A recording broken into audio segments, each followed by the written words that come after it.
thought for the day. Don't let yesterday take up too much of today. Welcome to 7 Minutes for Yourself. I'm Christina, and I'm so glad you've joined me for what I believe will be 7 of the most enriching minutes of your day. Let's take this time to reconnect with ourselves and improve our well-being. In today's episode of 7 Minutes for Yourself, we're discussing how developing mini habits is key to staying motivated and making progress towards your dreams. Have a listen. A few years ago, I wanted to implement meditation in my daily life and make it a regular habit. So I told myself, from now on, I'll do 20 minutes of meditation every single day. Unfortunately, that didn't work out as I had hoped. Often I couldn't even bring myself to start meditating, let alone do 20 minutes of it. I would make excuses like, I have to be somewhere else in 20 minutes, I don't have time to meditate now. So I didn't meditate that day for even 1 minute. Then I would often feel bad the next day and I would say to myself, okay, now I'll make up for it and do 40 minutes today. Yeah, that also didn't work out. But then I decided to switch it up a bit. Instead of having such high expectations of myself, I decided to make my meditation practice as easy as possible. I reduced the time I wanted to meditate from 20 minutes to 2 minutes. This way, no matter what happened in my day, I could achieve my meditation goal. It didn't matter how tired or how busy I was, I could always find 2 minutes somewhere in my day, so there were no excuses. One of the biggest problems people have is that we expect too much from ourselves. And as a result of those high expectations, we sometimes don't get anything done. You might expect to go to the gym and work out for 1 hour. But what happens when you only have 40 minutes to spare? Most people wouldn't go to the gym at all because their goal is to exercise for 1 hour.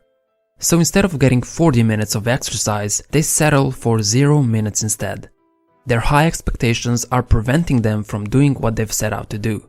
And that's the wrong approach. This is where the mini habits come in. Essentially, mini habits are habits where the expectation is so low that you can do them every single day without fail. And even someone who's depressed or stuck in a mental rut can find success. Remember all those activities I listed at the beginning? They were actually mini versions. When I said I do those activities, I didn't mean I do them for 1 hour each. Instead, I practice the piano for just 3 minutes, read 1 page of a book, meditate for 2 minutes, and exercise by doing a few push-ups. Now you might think I'm actually unproductive. If you read just 1 page of a book per day, that won't get you anywhere, right?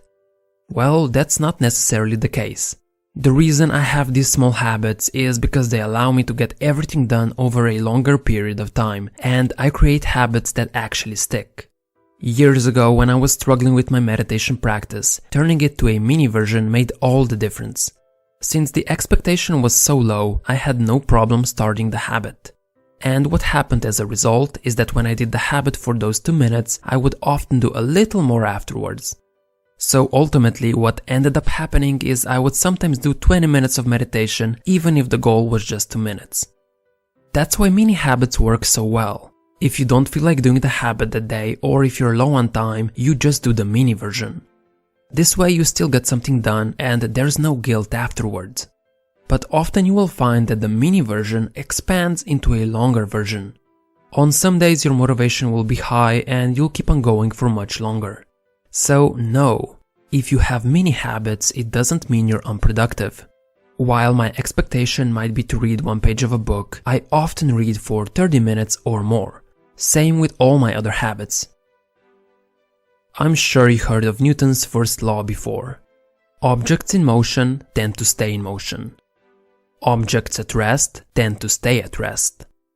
This can be said about humans as well. If you're currently procrastinating, it's very difficult to make yourself go study for 1 hour. However, if you've been studying for 3 minutes already, it's so much easier to just continue studying. And this is what mini habits do. They help us get started because they don't require too much commitment from us. Starting something is often the biggest problem we have when it comes to productivity. But once we start and gain a bit of momentum, it's much easier to keep on going. If you have an expectation to clean your entire room, you might never get around to do it because the thought of doing all that work seems daunting. Instead, you want to commit to something super easy, like organizing your desk. When you do that, you'll find it much easier to continue since you have already started. You might then get some extra motivation and do some more cleaning. But even if you don't feel like doing anything else afterwards, you still did something, which is more than nothing. And this type of a minimalistic approach will get you more results in the long run than the typical approach. A typical habit usually looks like this. You set a big goal where the expectation from yourself is high. The first few days go fine as you feel motivated. Then, whoopsie, you had to miss a day because something else came up. However, you managed to get another good day in. But again, life gets in the way and you had to miss 2 days in a row. And this continues on, until you can't bring yourself to do the habit any longer and it falls apart. Now, a minimal habit looks like this. You set a goal for yourself, but it's an extremely small goal and the expectation is low. So low, in fact, that it's super easy to do it every day. You always do a little, but sometimes you have time and energy to do more. And even if life gets in the way, you're able to do the mini version no matter what because it's so minuscule. Essentially, you never miss a day. So even after months, you're still going and continuing the habit. Basically, you commit to the minimum effort towards a goal, but make it highly frequent. And in the long run, mini habits pay off much more than typical habits. Now, I encourage you to find something that you're constantly procrastinating on and apply the mini habit concept there. Make the habit so small that you'll never have a problem starting it. So whatever that might be, studying, building a business, exercising, writing, meditating, or cleaning, make the goal so small that you cannot fail. Study for 1 minute, do 1 push-up, read 1 page. Remember, objects in motion stay in motion. Motivation to continue will come after starting. That concludes today's episode of 7 Minutes for Yourself. Please take a moment to rate and review the show on Apple Podcasts. Today and every day with your kiddo is a gift. Enjoy it. Thanks for tuning in.